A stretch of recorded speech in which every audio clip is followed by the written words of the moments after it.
সর্বত্র একই আলোচনা, ইরান ইসরায়েল যুদ্ধ যুদ্ধ যুদ্ধ যুদ্ধ। এই যুদ্ধে কে জয়ী হবে তা নিয়ে পথে ঘাটে, বাজারে, রেস্তোরাঁয়, চায়ের আড্ডায় শুধু যুদ্ধের আলোচনা। এই যুদ্ধে কি ইরান বিজয়ী হতে পারবে?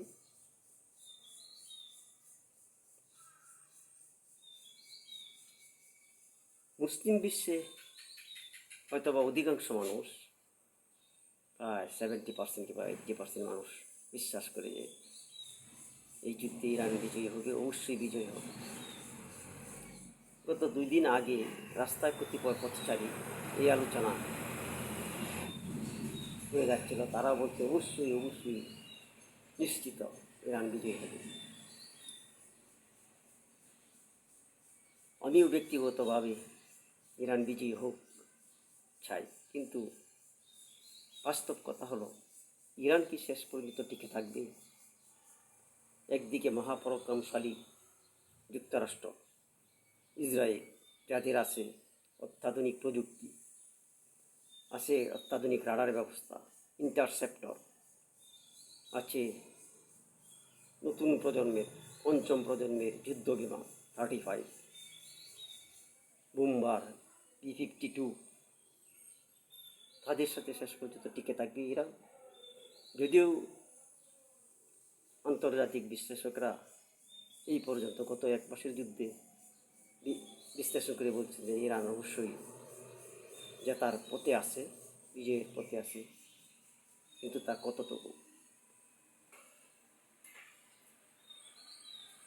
গত কয়েকদিন আগে জাতিসংঘ থেকে একজন প্রতিনিধি পদত্যাগ করেছেন।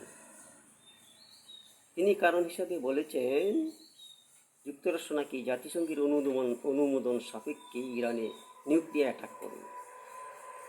যদি তাই হয় এর পরিণতি কী হবে? এর মোকাবেলায় ইরান কী করতে পারবে? তবে ইরান যে চুপ করে বসে থাকবে না তার নজিরও আমরা গত 1 মাসের যুদ্ধে দেখতে পেয়েছি। ইরান, আমেরিকা এবং ইসরায়েল যতটুকু আঘাত ইরানে করছে, ঠিক ততটুকু পাল্টা আঘাত ইরান ইসরায়েল এবং মধ্যপ্রাচ্যের দেশগুলিতে করছে। তাদের উন্নত সংস্করণ, ড্রোন এবং মিসাইলের হামলা কত বিক্ষত হয়েছে তেল আবিব, হাইফা এবং মধ্যপ্রাচ্যে আমেরিকার টাকা 17টি ঘাঁটি মাটির সাথে মিশে গেছে।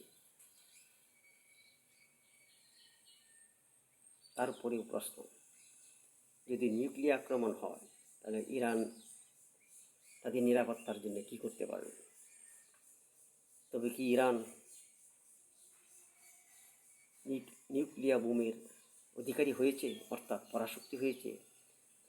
চারিদিকে গুঞ্জন হচ্ছে যে ইরান ইতিমধ্যেই পরাশক্তির অধিকারী হয়েছে, অঘোষিতভাবে ইরান পরাশক্তির অধিকারী হয়েছে। তাই যদি হয় তাহলে ইসরায়েল এবং আমেরিকা যদি ইরানে নিউক্লিয়ার আঘাত হানে তাহলে ইরানও পাল্টা আঘাত করবে ইসরায়েল এবং মধ্যপ্রাচ্যের অনেক দেশে। এর পরিণতি কতটুকু ভয়াবহ এবং কতটুকু বিধ্বংসী হবে তা কল্পনাতীত। কেননা বর্তমান যুগের যে নিউক্লিয়ার বোমা আছে সেগুলি সেই গত বিশ্বযুদ্ধে হিরোশিমা এবং নাগাসাকিতে যে বোমা ফেলা হয়েছে তার চেয়ে শত শত গুণ বেশি ক্ষমতা সম্পন্ন এবং শক্তিশালী। এই অবস্থায় আমরা সাধারণ মানুষের একমাত্র করণীয় হলো আল্লাহর কাছে প্রার্থনা করা যাতে এই যুদ্ধ যাতে দ্রুত বন্ধ হয়, মানবতার বিজয় হয়, সমগ্র হত্যাকাণ্ড, সমগ্র ধ্বংসাত্মক কার্যক্রম সারা বিশ্বে বন্ধ হবে। এই ক্ষেত্রে ইরানের বিষয়ে অস্ট্রেলিয়ার বিখ্যাত একটা ইউনিভার্সিটির অধ্যাপক রমেশ ঠাকুর বলেছেন যে বর্তমান মুহূর্তে ইরানেরও উচিত কিংবা ইরানেরও অপরিহার্য হয়ে পড়েছে তারা নিউক্লিয়ার অধিকারী হওয়া।